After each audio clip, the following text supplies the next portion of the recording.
അങ്ങനെ ബാങ്കിലെ പരിപാടിയൊക്കെ കഴിഞ്ഞ് തിരിച്ചിറങ്ങിയപ്പോൾ ഒരു ചായ കുടിച്ചാലോ ഒരാഗ്രഹം വന്നു.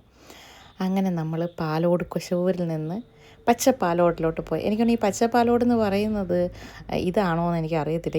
ഇവിടെ ഈ പുഴയൊക്കെയുള്ളത് കൊണ്ടാണോ എന്ന് എനിക്കറിയത്തില്ല കേട്ടോ. എനിക്കിതിൻ്റെയൊന്നും കൂടുതൽ ഹിസ്റ്ററി ഒന്നും അറിയത്തില്ല. ഞാൻ ആകെ ഒരു 10-14 വയസ്സ് വരെ ഈ നാട്ടിൽ തന്നെ ഉണ്ടായിരുന്നുള്ളൂ. ഒന്നാമത്തെ കാര്യം, ഞാൻ ശരിക്കും പറഞ്ഞാൽ പൊന്നൂനിപ്പോൾ അറിയുന്നത് പോലും എനിക്ക് ഈ നാട്ടിൽ അറിയില്ല എന്നുള്ളതാണ്. അങ്ങനെ നമ്മൾ വന്നു. അവിടെ നല്ലൊരു ചായ കട കേട്ടോ. ചെറുകടികളൊക്കെ ഒരുപാടുള്ള.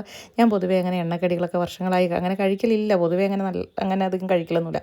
എപ്പോഴെങ്കിലും ഒരു ചെറിയ പീസ് എന്തെങ്കിലും കഴിച്ചു എന്നുള്ളതല്ലാതെ. അപ്പോൾ അവിടെ നിന്നൊരു ഞാനൊരു മോദകം, നമ്മൾ നാട്ടിൽ മോദകം എന്നാണ് പറയുക, നിങ്ങളവിടെ എന്താ പറയുന്നത്, സുഖിയൻ. പിന്നെ അല്ലാതെ ഈ ഗുണ്ട്, നമ്മളവിടെ ഗുണ്ടെന്ന് പറയും, മറ്റേ പഴം, എന്താ അതിന് പറയുക, പഴമുണ്ട്, എന്താ അറിയത്തില്ല, എനിക്കറിയില്ല കേട്ടോ. അത് കഴിഞ്ഞ് അപ്പോൾ ഞാനിങ്ങനെ പാലോട് ആറിങ്ങനെ നോക്കിയപ്പോൾ എൻ്റെ പഴയ ഓർമ്മകൾ, ഞാൻ ഇതിലേ അങ്ങോട്ടും ഇങ്ങോട്ടൊക്കെ എൻ്റെ ഗ്രാൻഡ്മായുടെ കൂടെ പോയിട്ടുള്ള, ഒറ്റയ്ക്ക് ഇതിലേന്നും അങ്ങനെ പോയിട്ടില്ല, കുഞ്ഞിലേ നമ്മൾ ഒറ്റയ്ക്കൊന്നും വിടത്തില്ലല്ലോ. അപ്പോൾ ആ ഓർമ്മകളൊക്കെ ഇങ്ങനെ അയവിറക്കി. അപ്പോൾ ആ കാഴ്ചകളൊക്കെ എൻ്റെ പൊന്നൂനും കൊണ്ടുവന്ന് കാണിച്ചു കൊടുത്തു. പക്ഷേ അന്ന് പുതിയ പാലമൊന്നും ഉണ്ടായിരുന്നില്ല.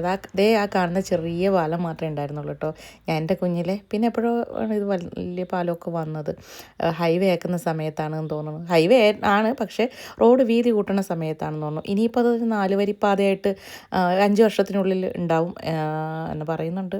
ഇത് തന്നെ എനിക്ക് തോന്നുന്നു 20 വർഷങ്ങൾക്ക് മുൻപാകണ്ടേ സാങ്ഷനായി കിടന്നതാണ്. ഇപ്പം തന്നെ ഈ ഹൈവേ